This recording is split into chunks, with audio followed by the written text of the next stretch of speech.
Good afternoon, ladies and gentlemen. Thank you once again for joining me on today's live broadcast by Born to Lead. Wherever you may be following me on or from, whether it's the two Facebook accounts or the YouTube channel, I appreciate you and welcome you all for agreeing to join me at this time. Um, for those of you who have been consistent over the years and days, I truly appreciate the fact that you've always come along for us to learn together. Because as I teach, I also make an effort to learn, and I've learned so much from comments, people's comments. I've learned so much also from interactions that we've had as individuals. For those of you who know me physically, we've also met face-to-face basis to discuss some of the broadcasts that I've made over the time. And I appreciate you for all of these gestures. And I trust that today we will team up to learn even some more one with another. So as you come online, and as I appreciate you for coming online, I'd also recommend and suggest that you just drop your comments, your likes on the comment box provided by either YouTube or Facebook Live. So there are sessions for comments. Please just feel free to share your comments and let us know how you feel about the broadcast and whether you are learning from the broadcast or not.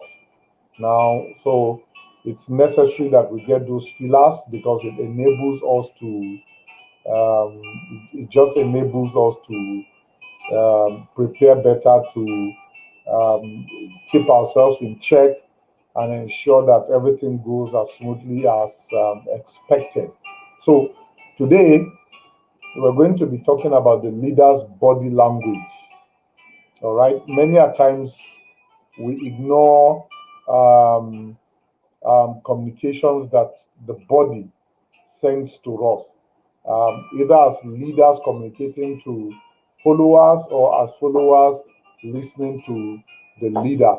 We tend to ignore some of the body languages that send to us signals and messages for us to understand. So today I'm going to make an effort to talk much about body language and how to check your body language, on how to ensure that your body language does not send a different signal from what your words are saying.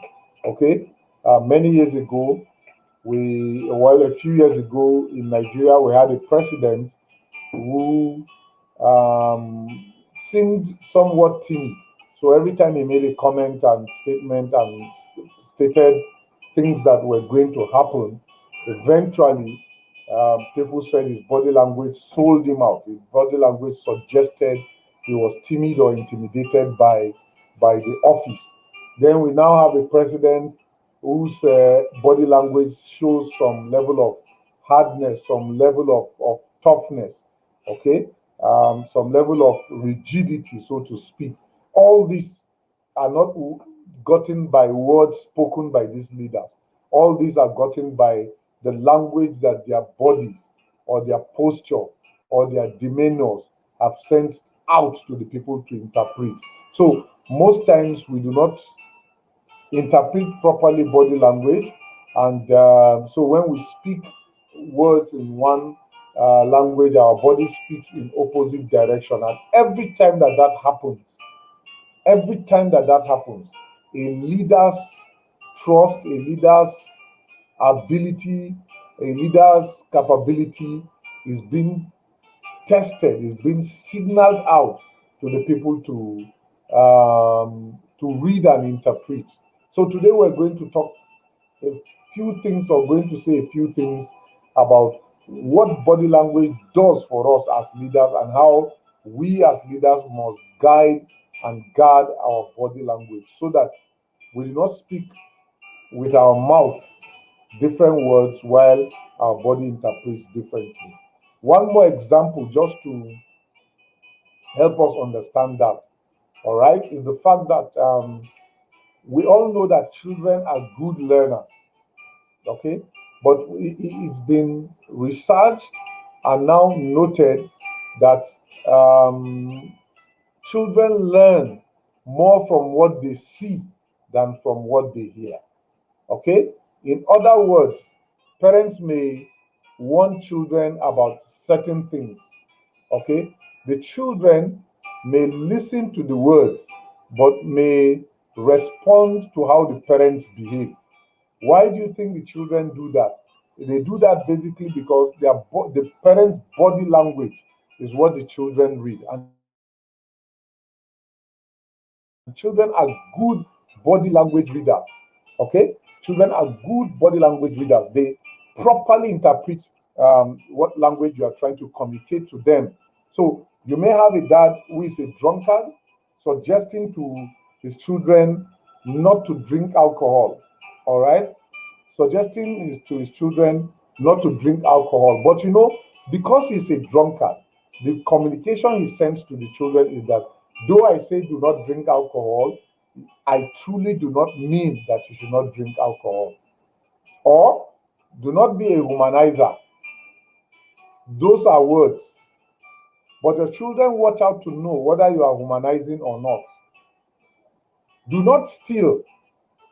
Of course, the children have heard the words. But what will determine whether they will steal or not is dependent on the body language that you send to them. Okay? So if you steal, for example, if your signal, sorry, I just tampered with the light. Just give me a few seconds. I'll fix the light and then get back to you. But like I was saying, if you tell them with your mouth, all right, not to steal, and yet you steal in your office, you know that the children will basically do what you tell them not to do because they interpret they interpret your body language. They are not mindful about the words that you speak. They are just mindful about what your body says to them. All right. So this is what we're going to be looking at today. I will try to discuss all the issues well. So today I would talk about the impact that body language gives in terms of communication. That's what I'll just focus on. And I hope to do 2 or 3 series of body language or the leader's body language. And I'm hoping that every one of us will learn greatly from the lessons that I will be teaching as far as this is concerned. Um, so excuse me, let me lower the tone of my music so that it doesn't become a distraction to any one of us. All right, thank you. Now, so as I was saying, children do not learn only from words, they learn more. In fact, it's noted that over 90% of their learning comes from what they see rather than what they hear. And that's how every one of us also sends signals, all right, to followers out there, people who are following us and trying to copy from us. They learn more from what we say than from what we do. So today, I'm looking at our body language. Now, it is important to note that communications can be both verbal and non-verbal. So when we talk about verbal communication, if you listen to me now, I'm communicating verbally. All right, because you can hear my words, it means that I'm communicating verbally. But you are reading also what I'm saying from how I say it. My eye movement, the movement of my hands, the expression on my face. All these are communications to you. Okay? Now, so you can read my lips or read my face, just depending on what level of or how I carry my face and how I communicate with you.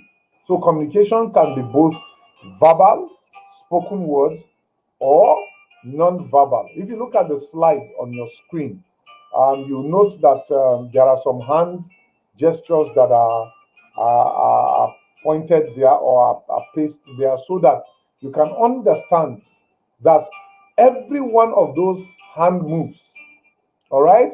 Every one of those moves with the hand is a communication.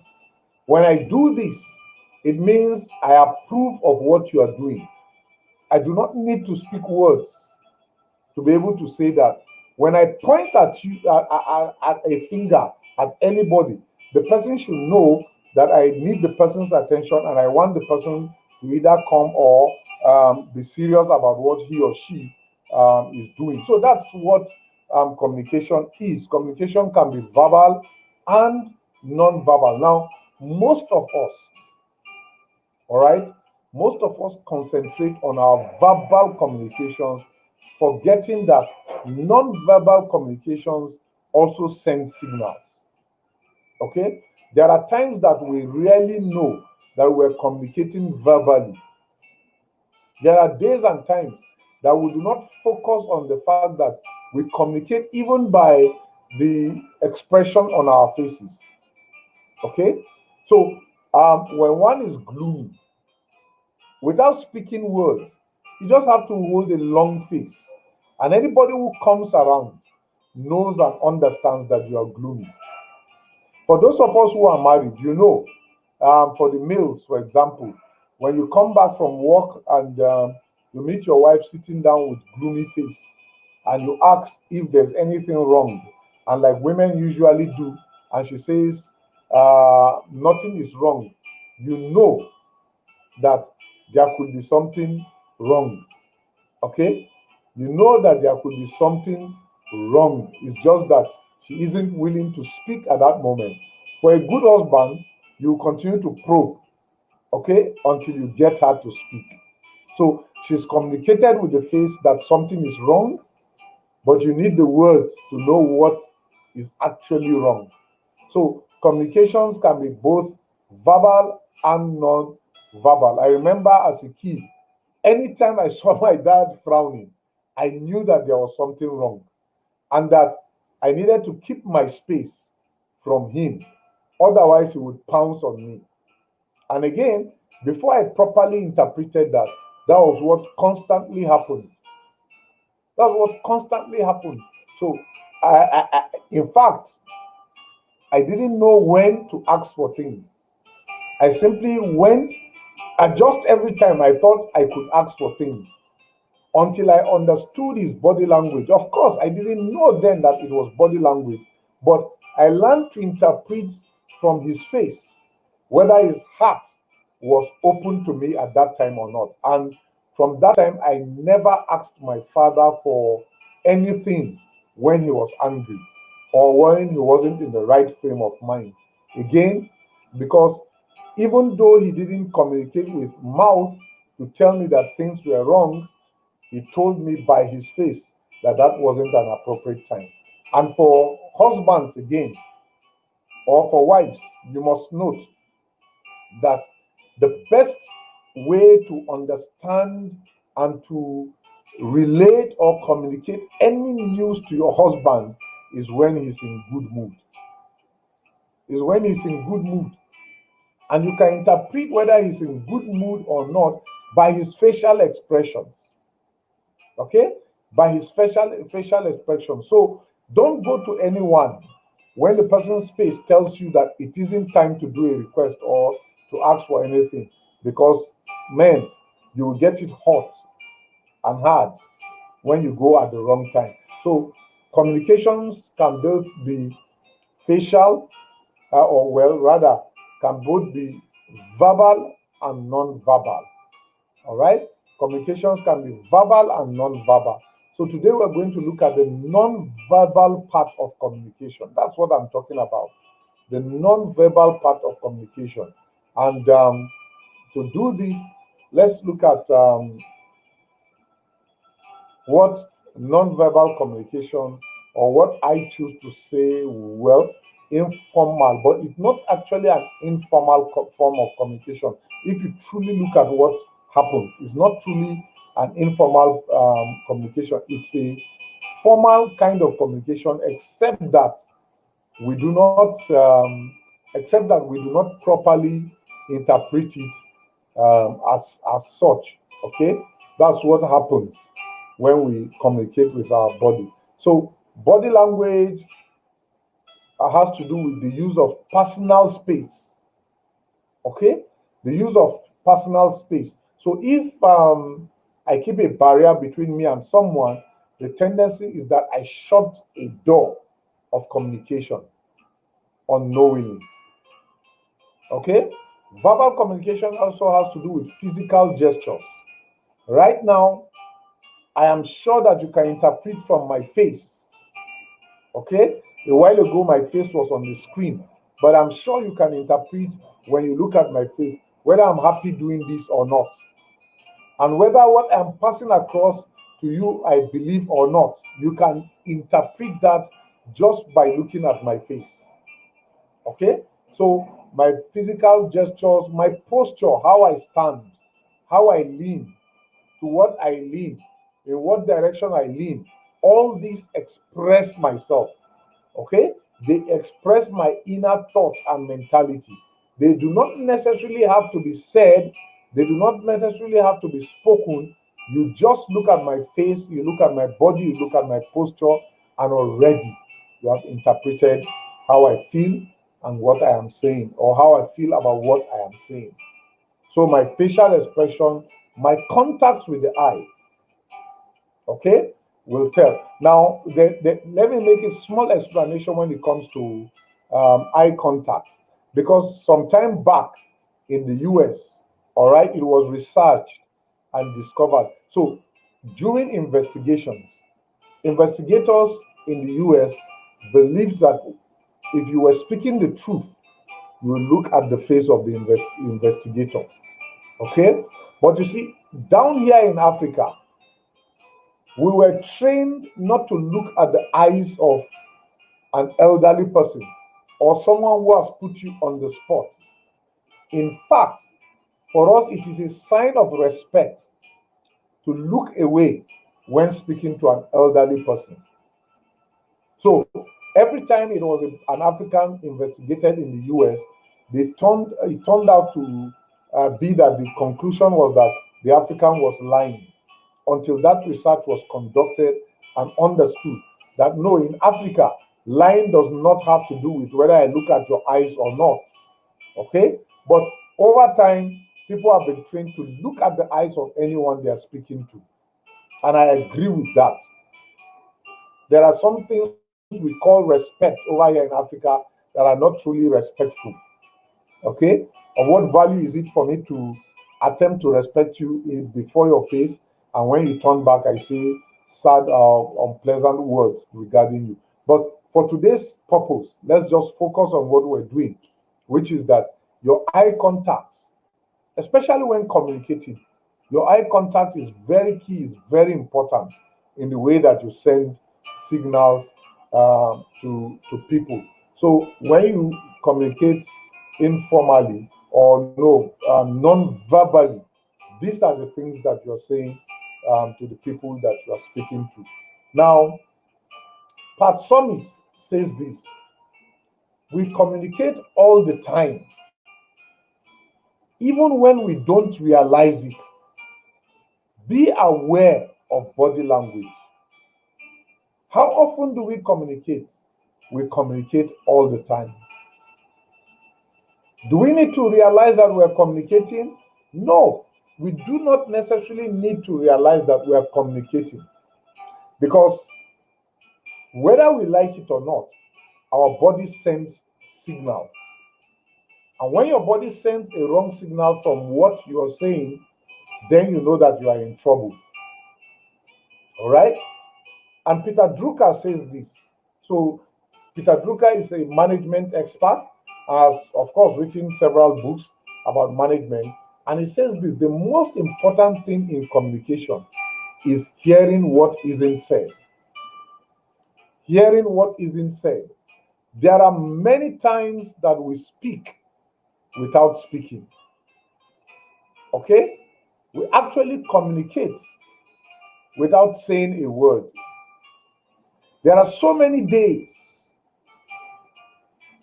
that we send messages that we did not intend to send. Or we speak words that we have not spoken. So our body sends out signals, and people have a right to interpret the signals whether they are correct or not. So Peter Drucker warns and tells us that the most important thing in communication is hearing what isn't said. A young man approaches a lady, tells her he likes her, but his body language says something different. The lady will interpret his body language. All right? A school teacher threatens to punish a student, but his body language says it loosely or uninterestingly. The student knows that this teacher just basically likes talking. And that is not a good communication skill. So, like Peter Drucker says, the most important thing in communication is hearing what isn't said. There are so many things that we say, but have not spoken them in words.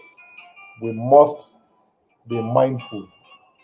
Now, like I said today, I'm going to just center on the impact that body language has over communication.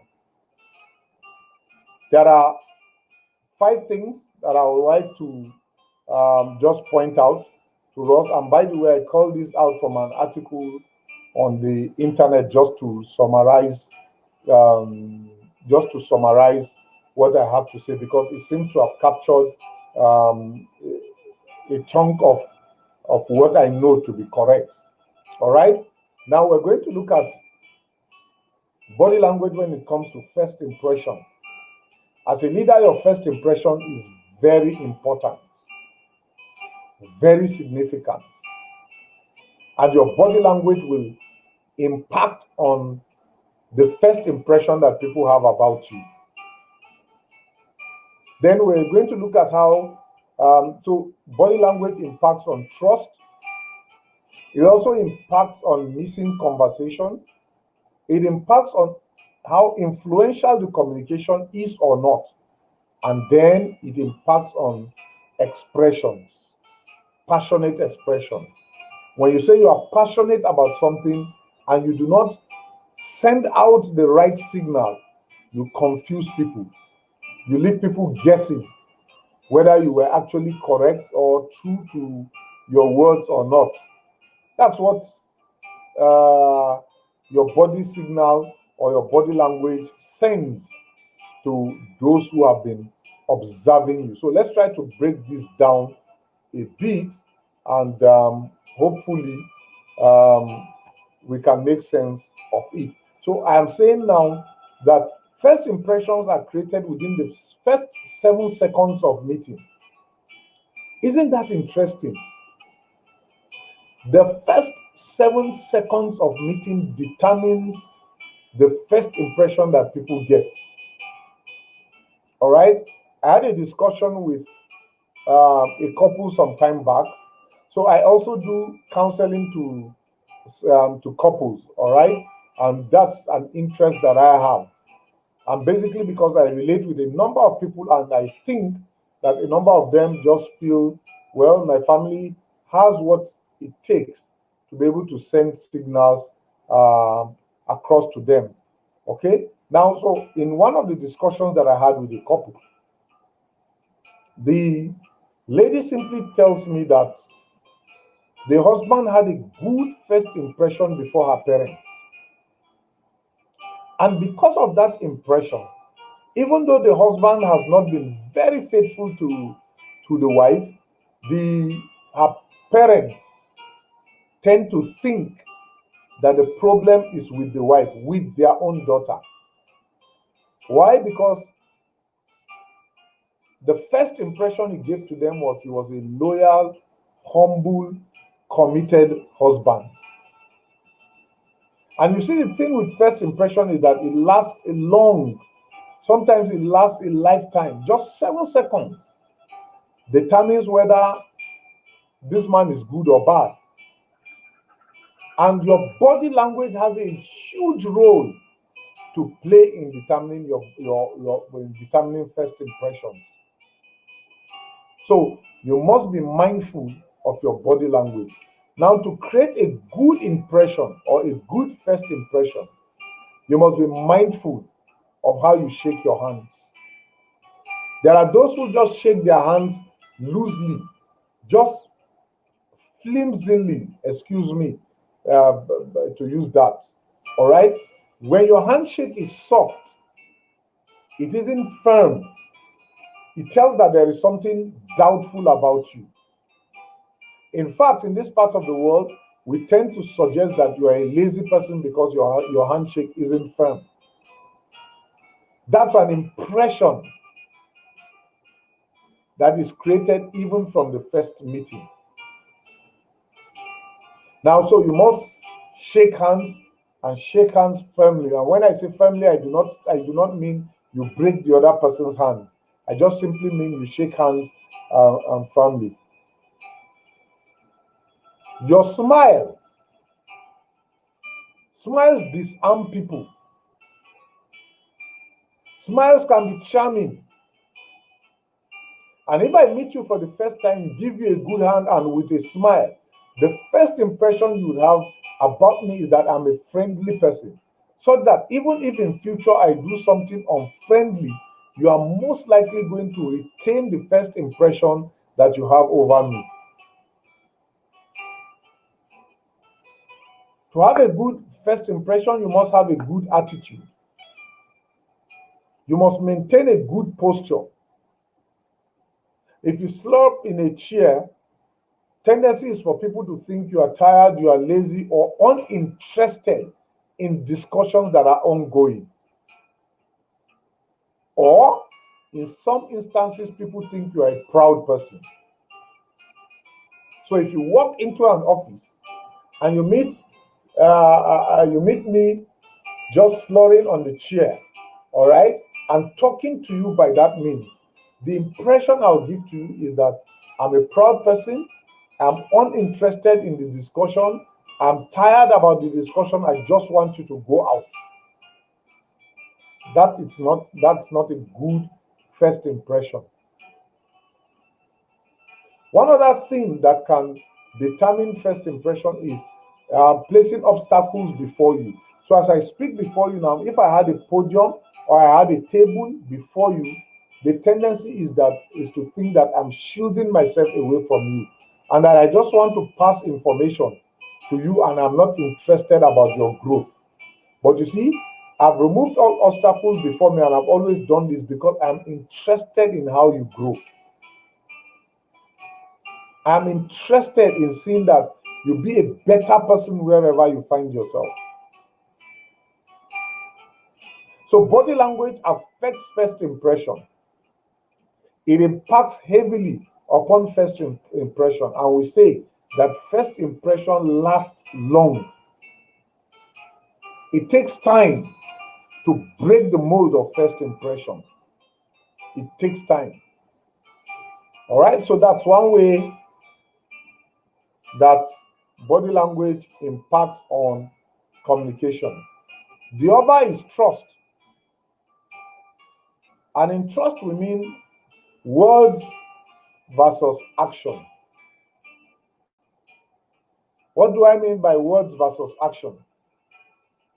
I mean that for you to create trust, your words must agree with your action. If you claim to be a tough person by words and lose by your action, people don't trust you. Such that when you make a promise, people just wink away and say, well, he had said this before, or he had said this on several occasions but never took steps. If you claim to be a friendly person and yet your actions show you to be an unfriendly person, people will not trust you. So your verbal message is lost when your body language contradicts the verbal message. If, for example, you ought to be making eye contact with people and you are not making eye contact and trying to pass across a message of trust, a message telling people that they should believe what you are saying, and yet you are taking your eyes off them or dropping your eyes away from them, let me tell you, even though in your heart you think people believe you and are trusting you, when you move away, they will show what they truly believe in. And I can tell you that for certain, they will show to you that they do not believe you because your eyes, your eye contact does not agree with your words. When you're pacing and glancing, when you're pacing up and down the room, is a signal that you are worried or concerned about something, or you're disturbed about something, a situation. If I'm talking to you and glancing all across, all right, you know that there is something somewhere that distracts me, and that my whole heart isn't in the communication that I'm making with you. But because I'm looking at you, at your eyes right now, and realize that you are important to me, and you realize that I'm looking at your eyes also, you can then begin to trust me. You can agree that the words I am speaking are true words because my action and the action of my face and my eyes tells you that.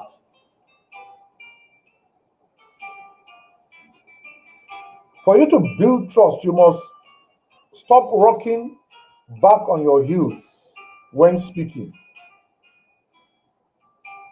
Do not fold your hands, because you see, when you fold your hands, what it means is that you are creating a barrier between you and the next person. When you put your hand over your chest, folding your arms, that you do not trust the person to which you are talking, or the person should not trust you because you're already defending your chest. So trust is built when we speak and look at people in their eyes. When we speak and focus on them as against glancing through the room or around the room.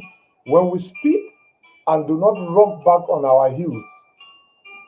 And when we speak and not fold our hands, then trust can be established. So our words must agree with our actions for people to believe what we're saying.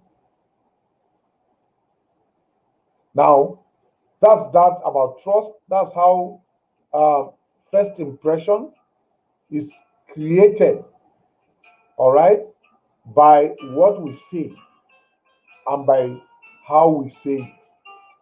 No, our first impression or our level of trust, our level of trust is determined by what we say and how we say it. And how we say it will be determined by what our body language sends. So, body language also affects trust.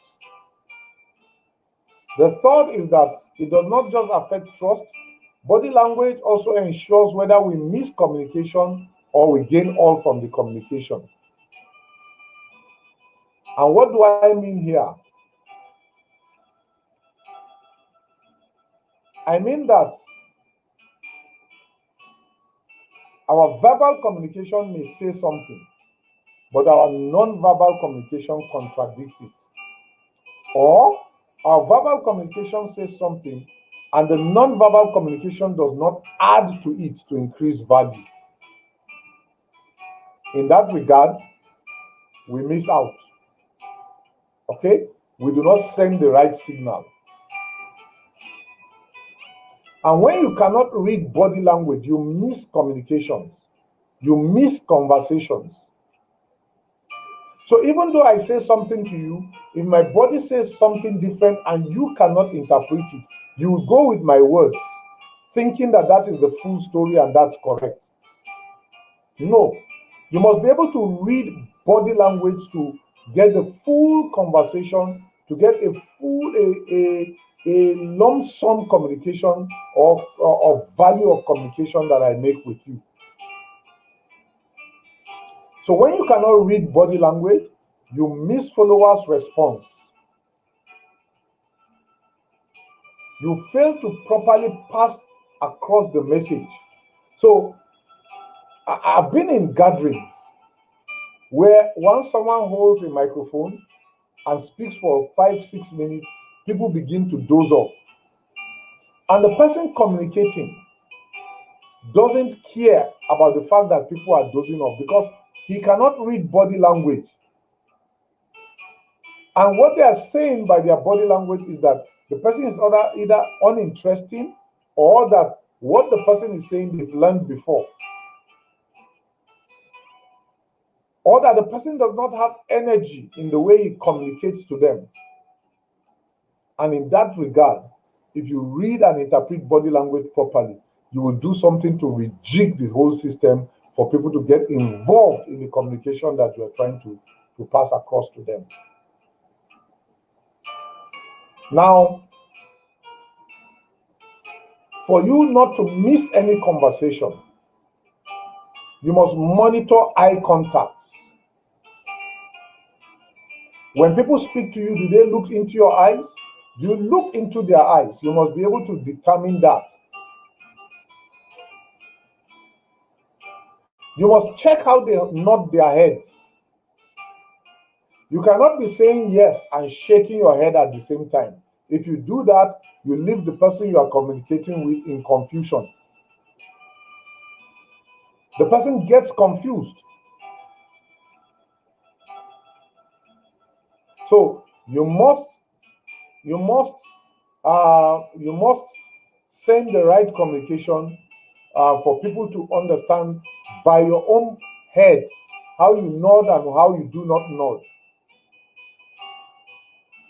Your hand movements and your body posture will determine what you are sending across to people.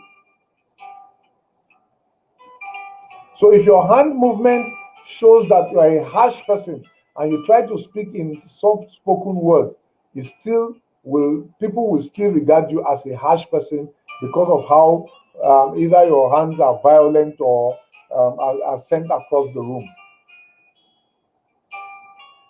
Your body posture will also determine, or the other person's body posture and a rightful interpretation of it will determine whether you are missing the conversation or getting the conversation all right. When somebody talks about something that has to do with action and yet leans lazily, you know that there's something you are missing if you do not interpret that sign correctly. That there is something that the person is not passing across properly. And if you get a rightful interpretation of the fact that someone deceives you and say, let's go and knock down a wall, and yet the person sits lazily, you know that you'll be in great trouble if you attempt to follow that person. This is how we miss conversations when we do not properly interpret the body language of the other person. Again, body language influences communication. I don't know how many of us have watched Adolf Hitler make a speech. Every time that Adolf Hitler made speeches, he constantly pointed his finger, constantly, as if what he was saying was a matter of life and death. Every time that Adolf Hitler did that, the people of then Germany believed what he was saying and interpreted his actions correctly. That's why Hitler was able to deceive so many into an unnecessary war that should have never taken place. One way to have an influential communication is to hold communications face to face, because face to face communications are most influential, they are most preferred, they are much more productive. One of the things that technology has barricaded is our level of human or face to face communications with one another. Face to face contact, face to face communication, and a larger chunk of communication is much more productive if you do them face to face. When I type on WhatsApp, you cannot properly interpret my facial expression. I may send an insulting word on WhatsApp, but be smiling. You won't be able to interpret that. But if I were before you and I was saying some negative words and yet smiling, you have a right to interpret and say, this man isn't what he is saying. So face-to-face communications are the best form of communication because they help you understand the other person's mood, they help you understand the other person's reality, they help you understand whether the person is being truthful or not.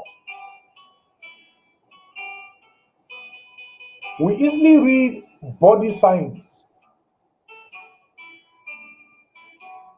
You may have gone to a home where someone is mourning and yet eating, drinking, and laughing. What impression do you get when that is the case? The tendency is to think that one, either the person does not miss the person he's mourning or does not miss the thing he's mourning over, or two, that the person is glad that that happened. And by the way, this reminds me, I lost a cousin just within the weekend, a very ardent follower of this broadcast. There's hardly any day I've done this broadcast that he has not followed and commented. Andy Yawa, Honorable Chief Dr. Andy Yawa, passed on last week, Thursday or Friday, and will be buried this Saturday. It's a sad one. It's quite a painful situation because, well, we had a good relationship with him, a very good relationship with him. I know he's resting. I know he has found peace. I just do mourn with his wife and children who at this time would have to miss him. But I sincerely pray that they find peace and comfort even at a time like this. Anyway, so like I was saying, we easily read body signs. We get a whole lot of information, or information and conversations are richly enhanced by our body language. They are enhanced not just by what we say, but what the expression on our faces are. And this response is instantaneous. It is almost immediate.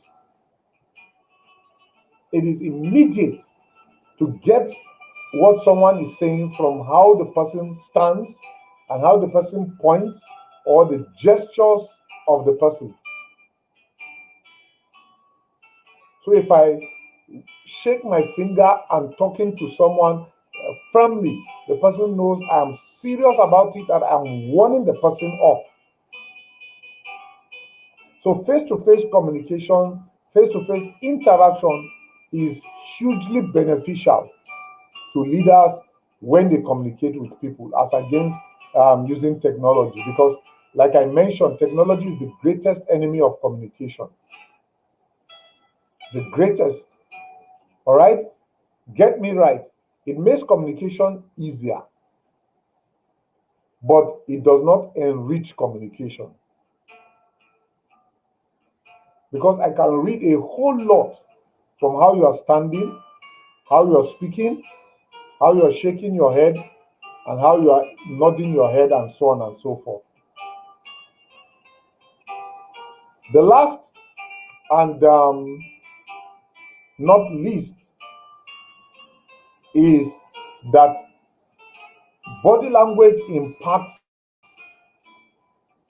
on our expression, passionate expression.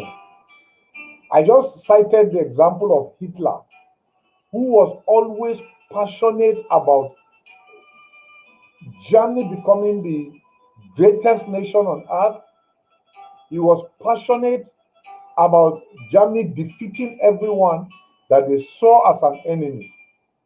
And every time Hitler talked, he pointed at his finger and vehemently he did so, expressing his heart and seriousness over what he was speaking about. Now, animated gestures tell so much about what we're trying to say. Points can be emphasized, not necessarily by how they are spoken, but how we stand and how we point and how we raise our fists and how our faces express what we're saying. Your excitement and enthusiasm can be conveyed just by your body language. Again, research has shown that audience favor persons with more gestures than people who just stand still, expressionless.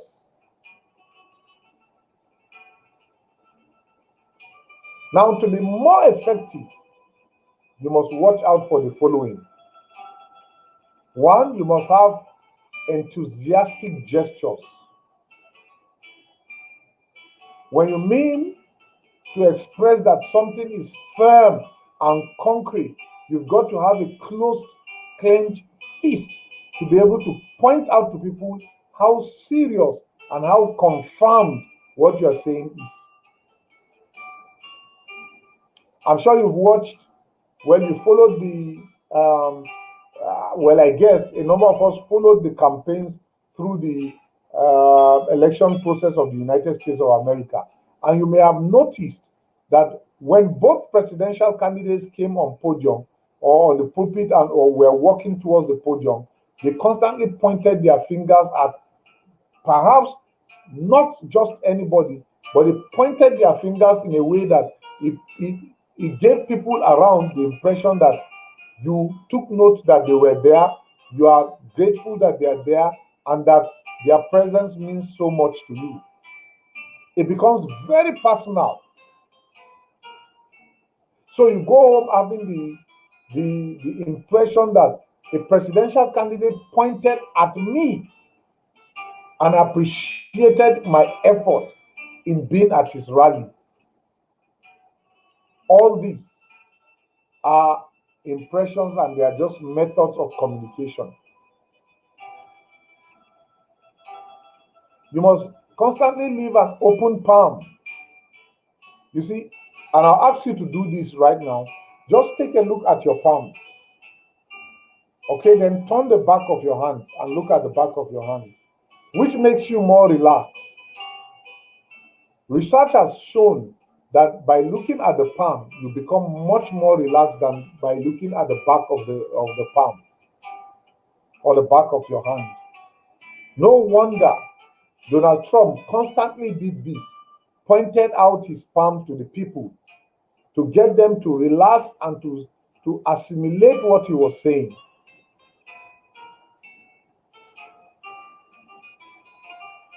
You must have grounded gestures and must be careful of hidden hands. When you hide your hand behind, people fear you. Your trust level drops. And if you are like Hitler, every time you saw Hitler went for an inspection, his hands were constantly behind him. That way, it showed that he was serious about the inspection, and that anything that went wrong must be accounted for. Must be accounted for. Now, these 5 things that I've mentioned today are hugely impacted upon by our body language. It isn't just about what we say, it is about how we say it.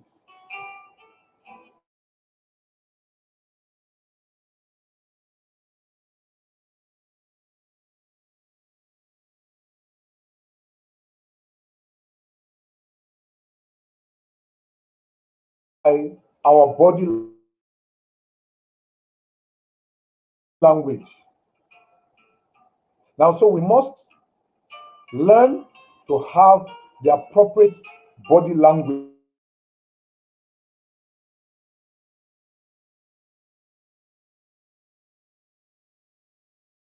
languages and ensure that all things go well and smoothly. Let me stop at this point, appreciating every one of us who has taken time to be with me within the last 51 minutes. I am most grateful to you, and I thank you for those who have extended by likes. All right, thank you, Ken Amofia. Thank you, Mary and G. Joseph, for the likes. And thank you for everyone who has followed the broadcast from start to finish. I'll see you next time, next Wednesday at 1 p.m. Nigerian time, and we'll have a further discussion on how we should focus and concentrate on our body language. Thank you so much. Once again, this is from Born to Lead, and my name is Shedrack Baku. Do have a good week ahead of you. See you. Bye bye.